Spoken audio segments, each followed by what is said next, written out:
Dividend imputation was introduced by then Treasurer Paul Keating in 1987. At the time, Australia's company tax rate was 46%, and before imputation, companies paid that tax, then paid a dividend, then the shareholders paid tax again.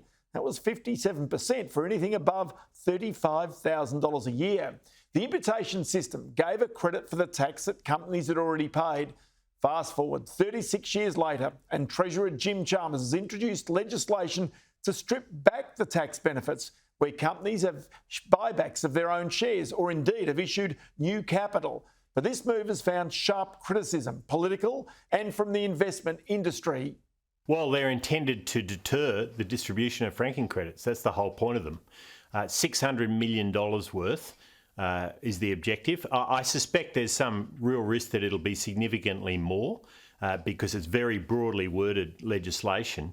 And this is $600 million of franking credits that won't get to Australians, particularly older Australians, who we know are the major users of these. Each year there's about $87 billion of fully franked dividends which aren't paid out. That's the ATO numbers. Now, there's only two ways a company can pay those out: either raises capital or borrows money. And the great thing about the franking system, it encourages people not to borrow money, to raise capital. But now the government's effectively slamming the door shut